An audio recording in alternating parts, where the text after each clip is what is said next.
आप सबके कमेंट्स आ रहे हैं कि ऐसा हम लोग क्या करें कि हमारा सर्विक्स जो है वो ओपन हो जाए और हमें ये पता चल जाए कि हमारा सर्विक्स ओपन हो गया। इसके लिए हमें क्या क्या डेली एक्टिविटी अपने लाइफ में करनी होगी। तो यहाँ पे मैं आप सभी को घरेलू नुस्खे के थ्रू कुछ सर्विक्स ओपन करने का जो ट्रिक बताऊंगी वो बिल्कुल असरदार है। तो गाइज इस वीडियो को आप लास्ट तक देखिएगा, तब जाकर आपको सारी चीज़ें समझ आएगी। इस वीडियो को स्किप बिल्कुल भी नहीं कीजिएगा। हाय गाइज, मैं हूँ Shweta and welcome back to my channel. कैसे हैं आप लोग? आई होप आप लोग अच्छे हैं। मेरी जो डिलीवरी है वो 39 वीक प्लस सेकेंड डे में हुई थी। सर्विक्स ओपन करने के बहुत सारे तरीके, पॉपुलर तरीके हैं। जैसा कि कुछ लोगों का ऐसा मानना होता है कि अगर आप अपने डाइट में जब आपका 9 मंथ पूरा हो गया है, ये तरीके कब से अपनाने हैं। देखिए गाइज, मोस्टली मुझे ऐसा लगता है कि 36 वीक के पहले आप कोई भी तरीका मत अपनाइए, बट 36 वीक के बाद आप डेफिनेटली अपना सकती हैं। कुछ स्पाइसी फूड आप खा सकती हैं, अपने डाइट के अंदर शामिल कीजिए, जिससे सर्विक्स ओपन होने के ज़्यादा चांसेस होते हैं। देखिए गाइज, स्पाइसी फूड में नॉर्मल सी बात है, आप क्या क्या खा सकती हैं। मसालेदार खाना खा सकती हैं, कुछ भी घर का खाइए। आप बाहर की चीज़ें ऑर्डर करके खाना स्टार्ट मत कीजिए।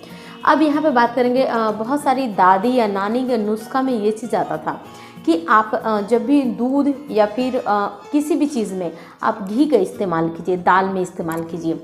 लेकिन जैसे ही आपका 36 वीक प्लस जाता है, आप इस टाइम, मैं ऐसा कहूँगी कि आप इस टाइम अगर आप घी खाना पसंद करती हैं तो आप 1 चम्मच डेली घी लीजिए। अगर घी खाना आप पसंद नहीं करती हैं तो आप आधा चम्मच लीजिए, लेकिन घी आपको लेना ही है। देखिए गाइज, घी को लेकर और नॉर्मल डिलीवरी का कोई भी साइंटिफिक रीज़न नहीं है, बट बहुत सारी ऐसी लेडीज़ ने पर्सनली ऐसा चीज़ उन्होंने फील किया कि घी अपने डाइट में शामिल करने से उनका सर्विक्स ओपन होने लगा, उनका लेबर पेन जल्दी ही स्टार्ट होने लगा। तो घी को किस तरीके से लेना है, आप अगर सुबह में दूध लेते हो, दोपहर में या रात में कभी भी दूध लेते हो, तो गुनगुने मिल्क के अंदर 1 चम्मच आप घी डाल के ले सकती हैं।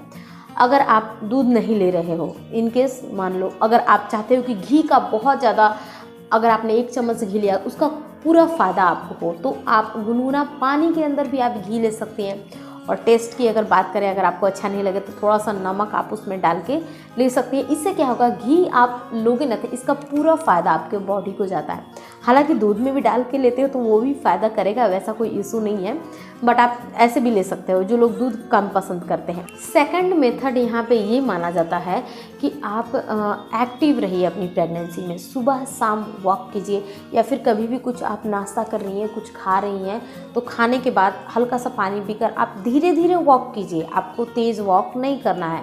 तो जो चहलकदमी है ये बिल्कुल आपको अपनी प्रेगनेंसी में 36 वीक के बाद कंटिन्यू करके रखना है।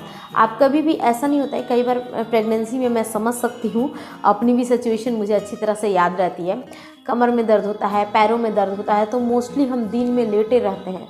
लेटने से काम नहीं चलेगा। अब 36 वीक के ऊपर हो तो अब आपको टहलते रहना चाहिए।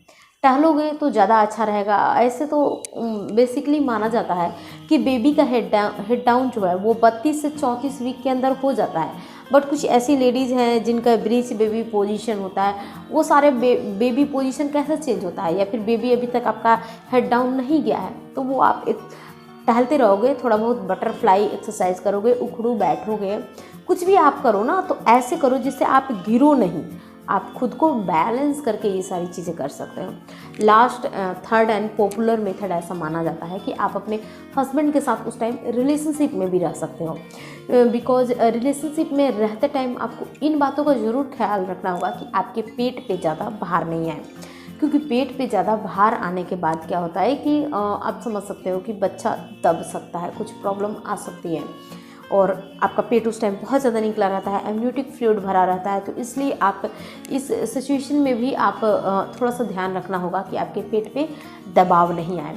अब कुछ लोग ऐसा मानते हैं कि रिलेशनशिप बनाने से क्यों आता है लेबर पे, बिकॉज उस टाइम जो होता है आपका हार्मोनल काफ़ी चेंजेस होता है, और आप एक तरह से कह सकते हैं कि आपका मूड चेंज होता है। जिस हिसाब से आप खुश रहने लगती हैं, इस हिसाब से ये होता है कि आपका जो हार्मोन है लेबर पेन का, जो नॉर्मल डिलीवरी वाले हार्मोन्स होते हैं, वो हार्मोन्स जो होते हैं वो इन्हेंस हो जाते हैं, और इससे लेबर पेन आपका स्टार्ट होने के बहुत चांसेस होते हैं। Thanks for watching. मिलती हूँ मैं आप सबसे अगली वीडियो में, तब तक के लिए बाय बाय, टेक केयर।